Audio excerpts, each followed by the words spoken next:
కర్కాటక రాశి వారికి మాఘమాస శుద్ధ అష్టమి అక్షయకాల భైరవాష్టమి సందర్భంగా జాతకంలో ఉండబడిన దోషాలు తొలగించుకొని ఐశ్వర్యానికి ఆనందానికి స్వాగతం ఎలా పలకాలో ఈ వీడియోలో సవివరంగా సంపూర్ణంగా తెలుసుకుందాం.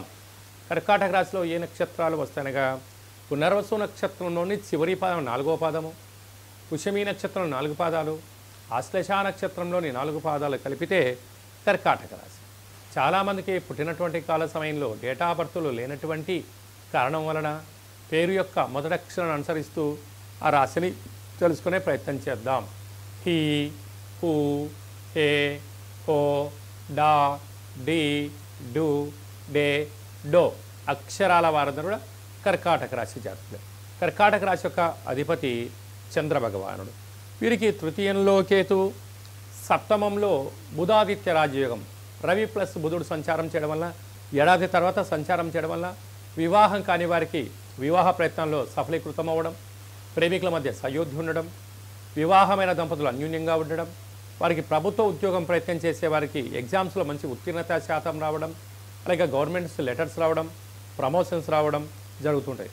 కాకపోతే అష్టమంలో శని భగవానుడు సంచార స్థితి ఉన్నప్పుడు చిన్న చిన్న విషయాలకు ఆందోళన, చిన్న చిన్న వాటికి తగాదాలు, గొడవలు పెట్టుకొని బంగారు భవిష్యత్తు రోజులను డిస్టర్బ్ చేసుకోవద్దు. అలాగే మీ జన్మ నక్షత్రం రోజున పూర్ణిమ, అష్టమి తిథి ఎందున, అమావాస్య తిథులు ఎందున దూరావాయు జల ప్రయాణాలు పెట్టుకోకపోవడంగా ఉత్తమోత్తంగా భావించగలి. భాగ్యంలో శుక్రరాహుల సంచార స్థితి. భార్యాభర్తలు అన్యూన్యంగా ఉన్నప్పుడు ఏదో ఒకరు తలదూర్చడం, వారి మధ్య విభేదాలు తీసుకొచ్చే పరిస్థితి ఉంటుంది. కనుక మీరు ఒకరి మాట వినకుండా మీ మాట మీరు వింటూ ప్రశాంతంగా ఉండే ప్రయత్నం చేయండి. లాభస్థానంలో గురువు. విదేశాలకు వెళ్ళాలి అనుకున్న వారికి నెరవేరడం, వ్యాపార ఆకర్షణ, ధన ఆకర్షణ మీ సొంతం కాబోతుంది.